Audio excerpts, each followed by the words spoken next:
Los antiguos romanos tenían una frase que decía Vox Populi, Vox Dei.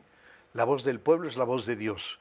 O tenían otra también los romanos que decía Vox Populi, Suprema Lex. La voz del pueblo es la ley suprema. Y ha sido una barbaridad de tiempos y de cosas en donde la mayoría del pueblo ha estado equivocado. Federico Nietzsche, por ejemplo, decía que el gran error de Juan Jacobo Rousseau y de las democracias era pensar que el solo número determinaba la razón o la sinrazón de una causa.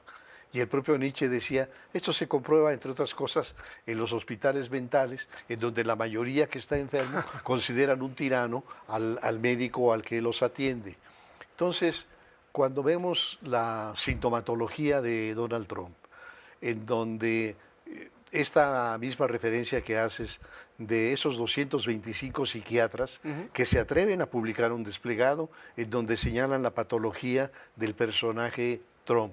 Pero más allá de lo que dicen los especialistas en psiquiatría, está lo que ves todo el tiempo, que es un agresor sexual, Sí. que es un hombre mitómano, que es un hombre profundamente racista, que se cree infalible. Y entonces uno dice, ¿cómo es posible que la mayoría del electorado de los Estados Unidos haya votado por este personaje? Yo creo que en efecto la capital de la República se ha convertido cada año alrededor del 15 de mayo, es decir, alrededor del Día del Maestro, en rehén de un grupo, yo no dudaría en llamarle de rufianes, disfrazados de maestros, que año con año llegan a la capital de la República, bloquean avenidas, irrumpen en embajadas, hacen una serie de... A veces hasta han intentado cerrar el aeropuerto. Sí, y lo han hecho en varias ciudades de la República, lo han hecho, por ejemplo, en Oaxaca. Es decir, en efecto, si nosotros vemos el accionar de la coordinadora, no solo en la capital de la República, sino en las entidades federativas donde tiene mayor presencia, es decir, en Oaxaca, en Guerrero, en Chiapas, en Michoacán, lo que encontramos, por ejemplo, Michoacán, en el periodo de Silvano Aureoles, aduciendo un retraso en los pagos, lo que hacen es bloqueo de las vías de ferrocarril, de tal manera que los trenes, los ferrocarriles que salen del puerto de Lázaro Cárdenas no puedan llegar a su destino en el centro del país. No solamente no se dio, sino que la administración anterior del entonces presidente López Obrador, lo que hubo, tanto en el caso de la Secretaría de la Defensa como de la Secretaría de la Marina, fue un nadar de muertito y seguramente mucho más, que es lo que se está descubriendo en estos días.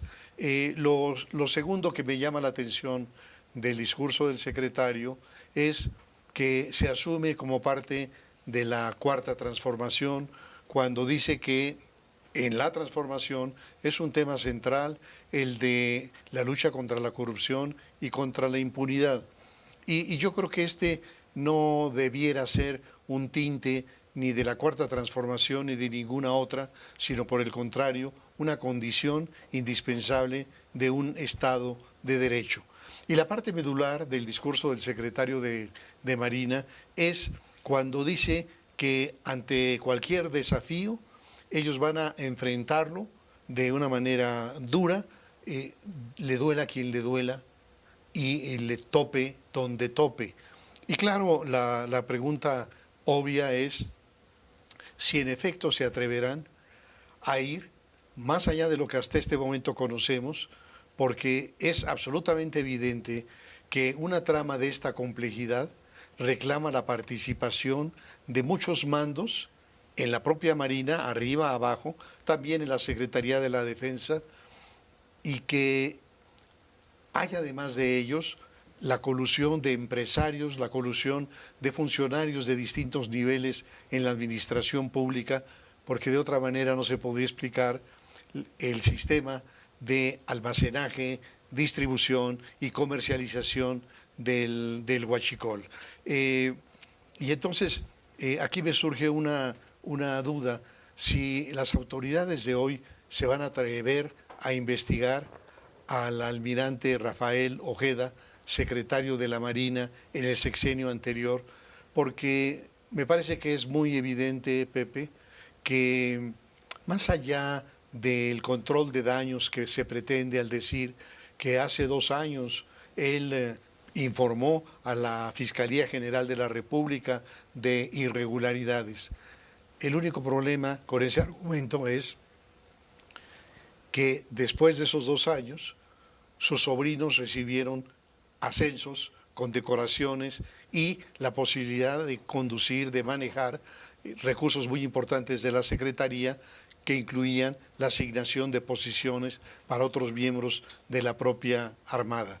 Entonces, eso desde luego que desmiente el argumento del secretario Ojeda. Pero yo creo que si bien... No, y del procurador Gertz. Y del procurador, sí. Porque la pregunta inmediata es, no hay que ser un lince para darse cuenta, oiga, procurador, ¿y por qué no se actuó si fue el secretario Rafael Ojeda Durán a denunciar que había irregularidades, él sospechaba de irregularidades? ¿Por qué no se actuó en consecuencia para responderle? Es muy importante que la presidenta, ante esta magnitud de los hechos, haya convocado a su gabinete en pleno, sí, y que haya utilizado esa reunión para anticipar la construcción de ese plan por la paz en Michoacán. Pero yo creo que hay que decir varias cosas. En la mañanera del lunes, la presidenta lanza una pregunta y dice, ¿y qué proponen los analistas, los opositores? ¿Qué proponen?, dice ella. ¿Proponen acaso el regreso de la guerra contra el narcotráfico de Calderón? Y yo le respondería a la presidenta, sí, presidenta. Lo que se propone es que el Estado no renuncie al monopolio de la violencia legítima, que el Estado confronte a los criminales y que usted escuche la voz del presidente asesinado, que decía que no enfrentar a los criminales era traición a la patria. Bueno, empiezo diciéndote que esta maniobra que llevó al retiro de Alejandro Gertz Manero, que desde hace 7 años cumplía la responsabilidad de fiscal general de la República, pone en evidencia, en mi opinión, por una parte, que la supuesta autonomía de esta fiscalía y de las fiscalías de los estados no es sino una simulación, como ocurrió, por ejemplo, en el caso de Sinaloa con Rubén Rocha. Hay que recordar que cuando llega a la gubernatura Rocha, hay un fiscal al que todavía le tocan 2 años más en su responsabilidad. Sin embargo, le propone, le pide, le ordena que renuncie para poder acomodar a una fiscal a modo. Y desde luego esto ocurre en muchos estados de la República, donde los fiscales se asumen como subordinados del señor gobernador. Y así, cada vez que llega un nuevo gobernador, implica la renuncia automática del fiscal en funciones para que pueda ser reemplazado por este fiscal a modo.